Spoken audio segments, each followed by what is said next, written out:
सर्वेभ्यो नमः। देववाणी संस्कृतं यूट्यूब चलदृश्यं प्रति भवतां भवतीनां च हार्दं स्वागतम्। मित्रों, रचनानुवाद कौमुदी को हम पढ़ रहे हैं और अभी वर्तमान में हमारे रचनानुवाद कौमुदी के निबंध चल रहे हैं हिंदी से संस्कृत में ट्रांसलेशन करने के लिए, और ये पूरा कोर्स अब तैयार होने जा रहा है। और रचनानुवाद कौमुदी पूरी पुस्तक को जो भी पढ़ना चाहते हैं, निःशुल्क पढ़ना चाहते हैं, निःशुल्क पढ़ें। प्लेलिस्ट में कॉलम बना दिया गया है रचनानुवाद कौमुदी। उस प्लेलिस्ट के कॉलम पर जाकर के ही आप इस पुस्तक की सभी कक्षाओं को क्रमानुसार पढ़ें तो आपको पूरा लाभ होगा। ये एमए, आचार्य, शास्त्री, बीए आदि के लेवल की संस्कृत भाषा को सिखाती है।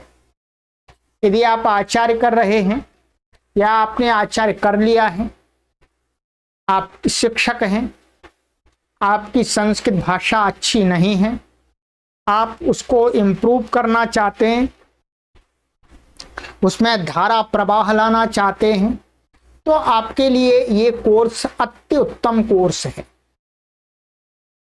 और इस पुस्तक को पढ़ने के लिए पुस्तक चाहिए। आप सभी जानते हैं कि बिना पुस्तक के ठीक से अध्ययन नहीं होता है। स्कूल कॉलेज में जाते हैं या अपने बच्चों को भेजते हैं तो उनको भी पुस्तक देनी होती है, पीठ पर एक बैग लटकाना होता है, तभी अध्यापक ठीक से पढ़ाता है। और मैं तो आपसे हजारों किलोमीटर दूर रह करके पढ़ा रहा हूँ, तो पुस्तक की आवश्यकता तो होती है। तो पुस्तक यदि आप मंगाना चाहते हैं, प्राप्त करना चाहते हैं, अपने आसपास से भी प्राप्त कर सकते हैं, पूछ लीजिएगा दुकान पर। यदि नहीं मिलती है तो आप व्हाट्सएप नंबर पर संपर्क करके हमसे ऑनलाइन पुस्तक प्राप्त कर सकते हैं ऑर्डर करके। ठीक है, ये सुविधा आपके लिए की गई, आपसे एक भी पैसा अधिक नहीं लिया जाता। ठीक है, चलिए अब हम निबंध को देखते हैं। आज का हमारा जो निबंध है वो निबंध है भास। ठीक है, आप अपनी पुस्तक में खोल लीजिएगा, मैंने यहाँ खोल दिया निबंध है। ठीक है, भास ये एक कवि हुए हैं, संस्कृत के बहुत बड़े नाटककार हुए हैं।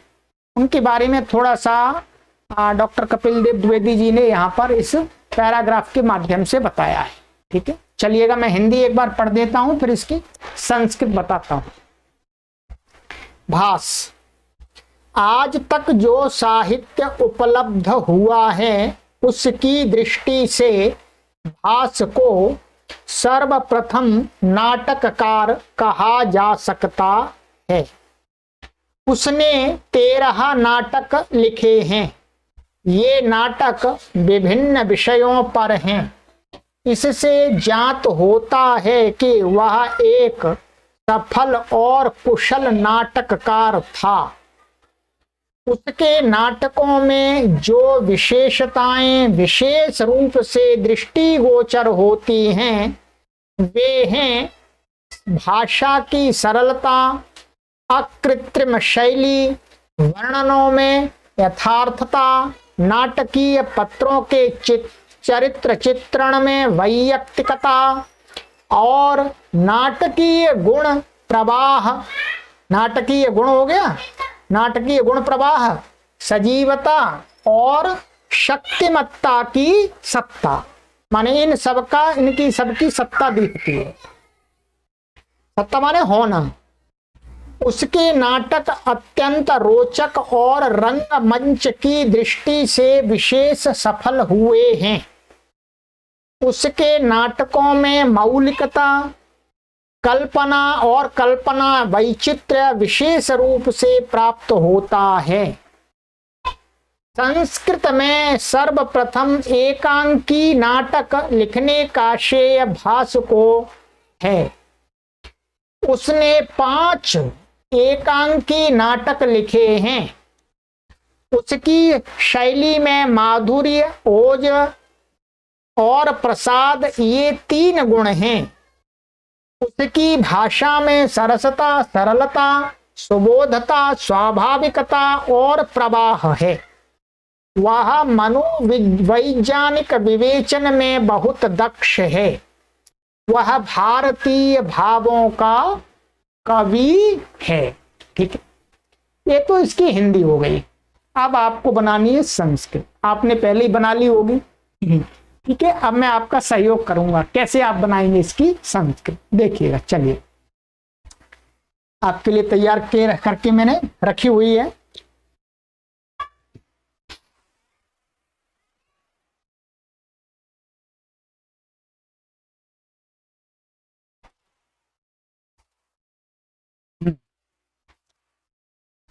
चलिएगा, भाषा,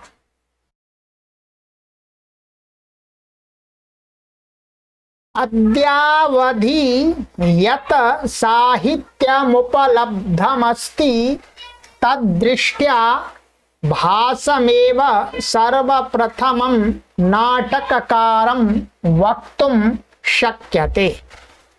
अब आप इसकी हिंदी करिएगा। अद्यावधि माने आज तक। ठीक है, आज तक। वहां पर एक बात ध्यान रखेंगे, यहां पर ये जो ये तो लिख दिया है पुस्तक में, यहाँ ये मैंने जो पढ़ा है, वास्तव में पढ़ा तो जो ये, पर ये तो लिखा हुआ है, ये जो है वास्तव में। ठीक है, तो मैंने आपको बताना भूल गया, ये तो गलत लिख गया है, प्रिंटिंग मिस्टेक है, ये जो है। ठीक है, चलिए, तो वही अद्यावन आज तक, अद्यावधि का अर्थ होता आज तक।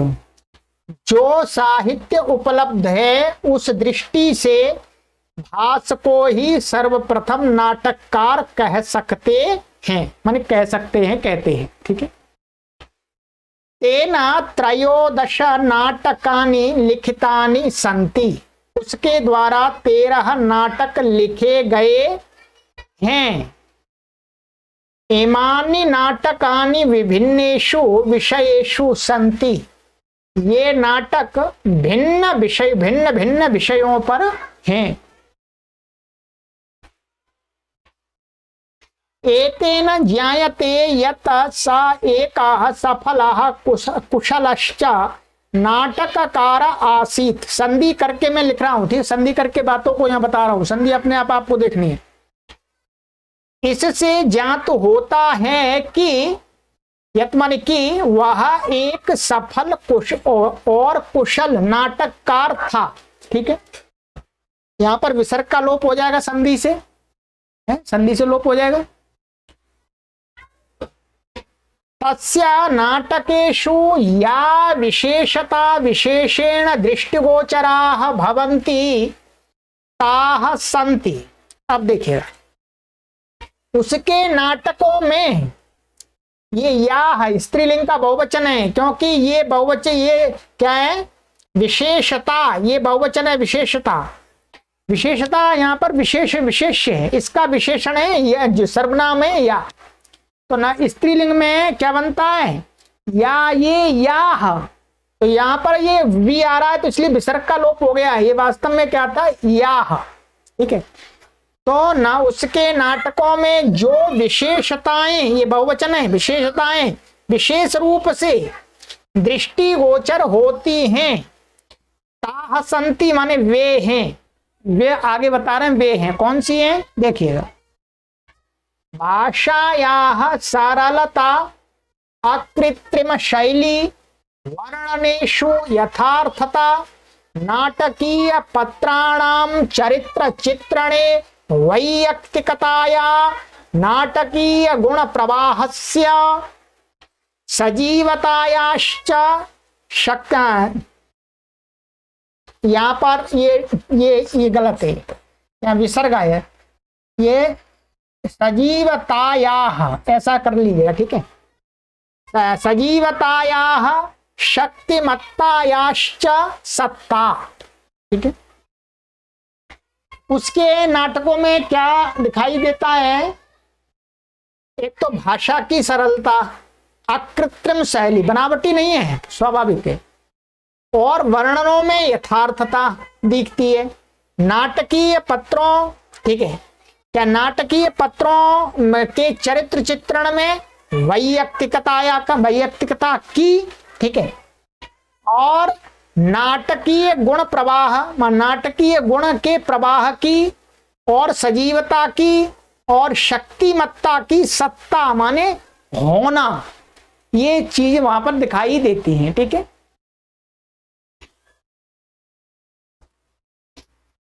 चलिए आगे है तस्य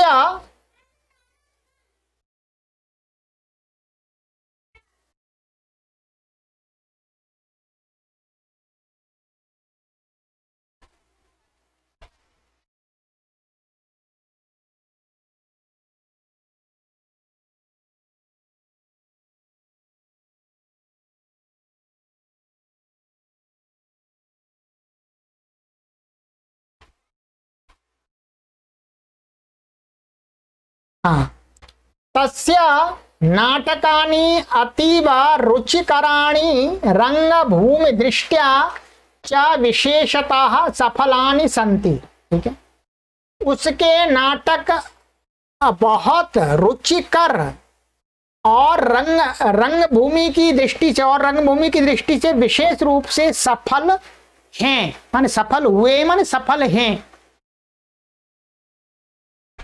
तस्य नाटकेषु मौलिकता कल्पना वैचित्र्यं च विशेषतः प्राप्यते। उसके नाटकों में मौलिकता और कल्पना वैचित्र्य विशेष रूप से प्राप्यते माने प्राप्त होता है। ठीक है, यहाँ विराम लगा लीजिए, प्राप्यते। यहाँ ध्यान देंगे, ये एक मौलिकता और कल्पना वैचित्र्यम ये दो हैं, परंतु हमने आपको पढ़ाते समय भी बताया था कि दोनों के होने पर च लगा देते हैं तो ये क्रिया एक वचन भी हो सकती है, एक वचन, इसकी आवृत्ति हो जाती है मौलिकता प्राप्यते कल्पना वैचित्र्यम च प्राप्यते, ऐसा। और आप यहाँ द्विवचन भी कर सकते हैं, क्या कर सकते हैं, यहाँ द्विवचन भी कर सकते हैं, दोनों सही हैं। ठीक है, जो पुस्तक में यहाँ पर ये लिखा है आपके यहाँ पर इन्होंने दिया प्राप्यते, एक वचन दिया है, इसलिए मैंने एक वचन लिखा है, परंतु आप द्विवचन लिखेंगे तो भी सही है। ठीक है, चलिएगा, आइए, ये हो गया आपका प्राप्यते।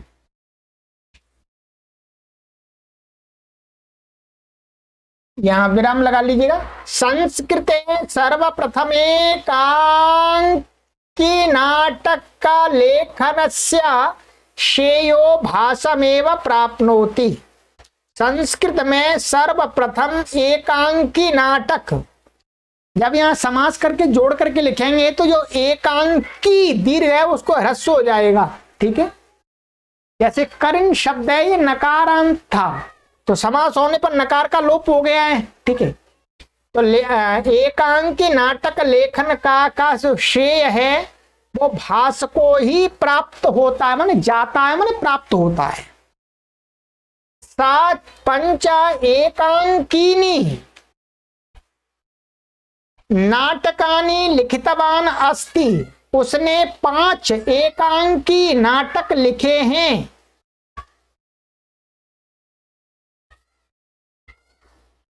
तस्या शैल्यां माधुर्यं ओजः प्रसादश्चैते त्रयो गुणा विद्यन्ते। उसकी शैली में माधुर्य, ओज और प्रसाद ये 3 गुण विद्यमान हैं, माने हैं। तस्या भाषायां सरसता सरलता सुबोधता स्वाभाविकता प्रवाहश्च सन्ति। उसकी भाषा में सरसता, सरलता, सुबोधता और स्वाभाविकता और प्रवाह ये सारी चीजें हैं। सा मनोवैज्ञानिक विवेचने तीव, माने अतीव है, संधि हो गई, मनोवैज्ञानिक विवेचने तीव दक्षो वर्तते। वह मनोवैज्ञानिक विवेचन में अतीव बहुत निपुण है, दक्ष है। सा भारतीय भावानाम कविरस्ति, वह भारतीय भावों का कवि है। ठीक है, अब ये आप इसका सहयोग ले सकते हैं। ठीक है, सहयोग ले सकते हैं आप इसका अपने लिखने में। एक बात मैं आपको यहां बता देता हूं, ठीक है, विशेष रूप से आप कंफ्यूज ना हो। ठीक है, वैसे आप उतनी जल्दी पकड़ नहीं पाएंगे, ठीक है, परंतु मैं आपको बताना जरूरी है। यहां पर ये लिखा हुआ है भाषाया सरलता, अकृत्रिम शैली, वर्णनेषु यथार्थता। यहां तक तो ये प्रथमा व्यक्ति का हमने ले लिया। ठीक है, माने वे कौन कौन से ये हैं। फिर यहां से आगे अब क्या किया है हमने, नाटकीय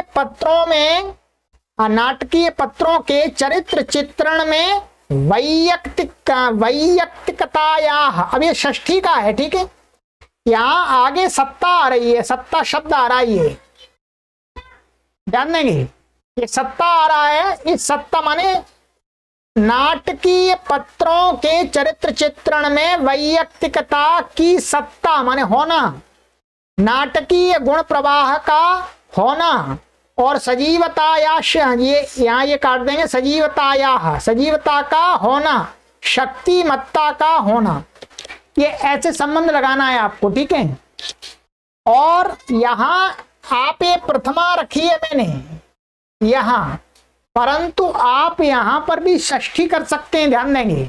ठीक है, आप यहां ऐसा कर सकते हैं, भाषायाः सरलतायाः अकृत्रिम शैल्याः वर्णनेषु यथार्थतायाः, यहां पर भी षष्ठी कर सकते हैं, दोनों सही है। आप षष्ठी कर देंगे तो फिर इस सत्ता के साथ में इनका भी संबंध लग जाएगा। ठीक है, और यहां पर षष्ठी नहीं करेंगे तो भाषाया सरलता अस्ति, भाषा की सरलता है।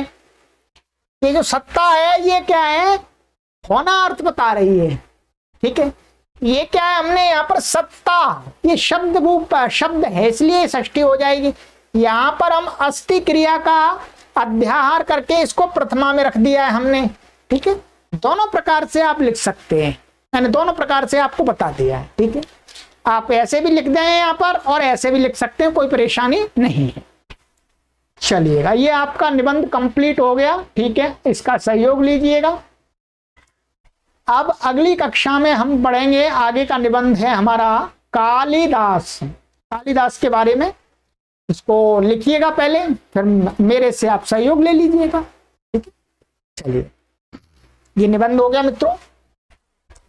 आप सभी से मित्रों हम बार बार निवेदन करते रहते हैं और करेंगे, ये हमारा कर्तव्य है, क्योंकि हम संस्कृत भाषा की प्रचार प्रसार के लिए पूरे मनोयोग से, परिश्रम से लगे हुए हैं। ठीक है, परंतु हमें साधन चाहिए, और बिना साधन के हमारा जो पुरुषार्थ है, हमारा जो परिश्रम है, वो उतना फलदायक नहीं हो पाएगा। जब हमारे पास साधन और अच्छे होंगे तो हमारा जो ये पुरुषार्थ है, परिश्रम है, ये 1000 गुना समाज में लाभदायक होगा, संस्कृत माता को 1000 गुना प्रचार प्रसार करने में कार्य करेगा। तदर्थ हमने आपसे बार बार निवेदन करते हैं कि हम देववाणी संस्कृतम यूट्यूब जो स्टूडियो, भव्य स्टूडियो, आधुनिक टेक्नोलॉजी से सुसज्जित स्टूडियो का निर्माण हरिद्वार के अंदर करने जा रहे हैं। इसके लिए हमें आपका सहयोग चाहिए। आपका जितना भी सामर्थ्य है उतना सहयोग दीजिएगा। आप अपने परिचित संस्थाओं से भी निवेदन कीजिएगा। देखिएगा, मैं कहीं बाहर नहीं जा सकता हूं, ध्यान देंगे। ये पैसा तो मैं बाहर जाकर के इकट्ठा कर सकता हूं, समाजों में जाकर के, मंदिरों में जाकर के संस्कृत भाषा के लिए प्रचार कर रहे हैं, पैसे लाओ, परंतु फिर यहाँ काम कौन करेगा? सबसे बड़ी समस्या ये हो जाएगी कि पैसा ही मांगने में व्यक्ति लग जाएगा, तो फिर काम कौन करेगा? और काम करने वाला मैं ही हूं, पढ़ाएगा कौन? इसलिए मैं कमरे से बाहर नहीं निकल पाता हूं, अर्थात जहां रहता हूं वहीं रहता हूं। बाहर जाना मेरा बिल्कुल भी नहीं हो सकता है, क्योंकि होगा तो काम रुक जाएगा, फिर लाभ क्या? इसलिए मैं आपसे यहीं से बैठा बैठा बार बार निवेदन करता रहता हूं कि आप सहयोग कीजिएगा। करवाइएगा। तो मित्रों, मेरा आपसे ये निवेदन है कि इस स्टूडियो का निर्माण जल्दी से शीघ्रता से हो जाए। ट्रस्ट का निर्माण हो गया है, ट्रस्ट का अकाउंट भी आ गया है। मैंने आपको अकाउंट पिछली कक्षाओं में भी बताया है। ये ट्रस्ट का अकाउंट है, ठीक है। यहाँ देववाणी संस्कृतम न्यास के नाम से ट्रस्ट है और ट्रस्ट का ये अकाउंट है और ये इसका IFSC कोड है, ठीक है। ये आपको यहाँ वीडियो के डिस्क्रिप्शन में भी मिल जाएगा, वहां से आप कॉपी कर सकते हैं अथवा व्हाट्सएप पर हमसे संपर्क करके आप ले सकते हैं। और यहाँ पर भी आप देख रहे हैं मित्रों, इसके लिए हमें राशि एकत्रित आपके सहयोग से करानी है। आपके पास में जितना सहयोग है आप कर दीजिएगा, जितना भी है, परंतु आप दूसरे लोगों से, जैसे अन्य संस्थाएं, अन्य बड़े बड़े संस्थान को चलाने वाले लोग, उनके लोग गांव में जाकर के, नगरों में जाकर के दान इकट्ठा करते हैं। मित्रों, मेरा आपसे निवेदन है कि आप संस्कृत भाषा के प्रचार प्रसार के लिए ये कार्य थोड़ा सा कीजिएगा। लोगों को बताइएगा कि देववाणी संस्कृतम ट्रस्ट न्यास है, वो संस्कृत भाषा के प्रचार प्रसार के लिए कार्य कर रहा है और उसे एक बड़े स्टूडियो के निर्माण की आवश्यकता है, जिससे कार्य को और अच्छी प्रकार से आप तक पहुंचाया जा सके।